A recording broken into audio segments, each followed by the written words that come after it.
تقسیم کر دیا۔ اللہ پاک نے جب اذان کا حکم دیا، سیدنا بلال رضی اللہ تعالیٰ عنہ حضور کی مسجد کے مؤذن بنے، اور سفر میں، حضر میں، جہاں بھی حضور صلی اللہ علیہ وسلم ہوتے بلال اذان دیا کرتے تھے، اس لیے فرمایا سید المؤذنین ہے، تمام مؤذنوں کے سردار ہیں بلال حبشی۔ اور مدنی کریم صلی اللہ تعالی علیہ وسلم سے اتنا گہرا تعلق تھا، ہے اگر ایک حدیث میرے تیرے دل میں بیٹھ جائے، ایک حضور کا فرمان اور ارشاد ہمارے دماغ میں بیٹھ جائے تو بہت بڑی بات ہو سکتی ہے۔ ارشاد فرمایا مدنی کریم صلی اللہ تعالی علیہ وسلم نے کوئی چیز کھانے کی اتنی تھی جس کو بلال بغل میں چھپائے ہوئے تھے، حضور فرماتے ہیں اللہ پاک کی قسم ہے میں نے اور بلال نے اس اتنے مختصر سے کھانے پر 30 دن گزارے، 30 دن گزارے حضرت بلال حبشی رضی اللہ تعالیٰ عنہ نے، اور مدنی کریم صلی اللہ تعالی علیہ وسلم مختصر سے کھانے پر 30 دن گزار دیے۔ اللہ کے نبی نے ان دکھوں سے اپنا وقت گزارا، صحابہ کرام نے نہایت ہی پریشانیوں کے ساتھ اپنے وقت کو بسر فرمایا، لیکن دین متین کے بارے میں یہ حضرات بڑا اونچا مقام رکھتے تھے۔ مدنی کریم صلی اللہ تعالی علیہ وسلم کی وفات کا وقت قریب آ گیا، جہاں اور صحابہ مغموم تھے، جہاں اور صحابہ نڈال ہوئے تھے، وہاں بلال حبشی کی اتنی بری حالت ہوئی کہ دیوار میں ٹکرے مارنے لگے، اور میرے آقا کیسے گزارا کروں گا، کیوں کر جیا کروں گا، میں تو اشہد ان محمد رسول اللہ کہتے وقت اشارہ کیا کرتا تھا، اب اشارہ کس کی طرف کیا کروں گا، بلکہ روتے ہیں اور فرماتے ہیں لم تلدنی امی، میں تو پیدا ہی نہ ہوتا تو اچھا تھا، اور میری اماں مجھے بچپن میں مار ڈالتی، میں یہ جدائی کا صدمہ نہ اٹھاتا۔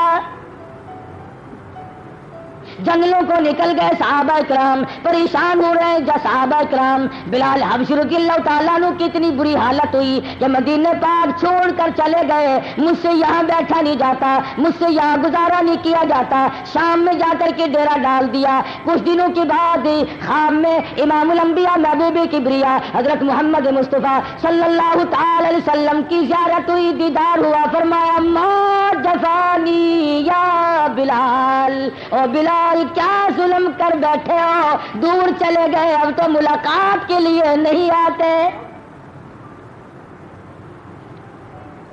بیدار ہوئے سیدنا بلال رضی اللہ تعالیٰ عنہ، تڑپ اٹھے، مدینہ عالیہ میں تشریف لائے، آستانے میں پر پہنچے، حسنین کریمین رضی اللہ تعالیٰ عنہما کو پتہ چلا، دوڑے دوڑے آئے، فرمائش کی کہ اذان دے دو، اذان دو۔ علماء اکرام نے لکھا جب لاڈلوں کی فرمائش پر بلال حبشی نے اذان دینی شروع کی، سارا مدینہ باہر نکل آیا، اور عورت مرد روتے ہوئے چلے آ رہی ہیں، حضور کے زمانے کی اذان آ گئی، چلو شاید زیارت نصیب ہو جائے۔ علماء نے لکھا ہے کہ حضور صلی اللہ علیہ وسلم کی وفات کے بعد مدینے میں مرد عورت جتنے آج روئے اتنے کبھی نہیں روئے تھے۔ بلال اذان دیتے دیتے بے ہوش ہو گئے، پھر چلے گئے، اور امیر المومنین سیدنا فاروق اعظم رضی اللہ تعالیٰ عنہ سے اجازت لی کہ میں اب بقایا زندگی جہاد میں گزارنا چاہتا ہوں، اللہ کی راہ میں جنگ کرنے میں گزارتا ہوں، اب میں تلوار لے کر دین حق کو غالب کراتے کراتے میں چاہتا ہوں کہ میرے ٹکڑے ہو جائیں۔ فرمایا والسابقون الاولون من المہاجرین والانصار والذین اتبعوهم باحسان رضی اللہ عنہم ورضوا عنہ۔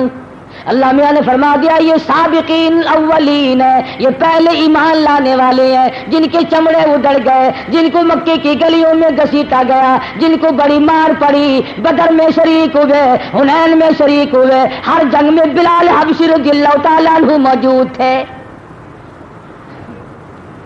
مکے میں امیہ اپنے گھوڑے کو پانی پلا رہا تھا کہ حضور اکرم صلی اللہ علیہ وسلم کا ادھر سے گزر ہوا۔ حضور نے فرمایا کیا کر رہا ہے؟ کہنے لگا گھوڑے کو تکڑا کر رہا ہوں، اس پہ چڑھ کر نعوذ باللہ تجھے قتل کروں گا، اس پہ چڑھ کر تجھے قتل کروں گا۔ حضور اکرم صلی اللہ علیہ وسلم نے جواب دیا انشاءاللہ میں ہی تجھے قتل کروں گا۔ چنانچہ کہتے ہیں بدر کے میدان میں جانا نہیں چاہتا تھا. ابو جہل بڑی مشکل سے آر دلا دلا کر دوپٹہ سر پہ ڈالا, چوڑیاں لے کر آیا, بزدل ہو کے یہاں بیٹھ جا. بڑی مشکل سے آیا اور مدنی کریم صلی اللہ علیہ وسلم کے جب قریب پہنچا تو حضور نے ذرا سی قمچی لے کر, چھڑی لے کر کمر کو لگا دی. علماء نے لکھا ہے کہ اتنا چیختا تھا, اتنا رینگتا تھا جیسے گدھا بولتا ہے. مکے کے کافروں نے کہا کمینے اتنا چیختا ہے, لوگ کٹے پڑے, تجھے تو ذرا سی خراش ہے. ہائے کافر کے منہ سے میرے آقا مولا حضرت محمد الرسول اللہ صلی اللہ علیہ وسلم کے بارے میں کیا الفاظ نکلتے ہیں.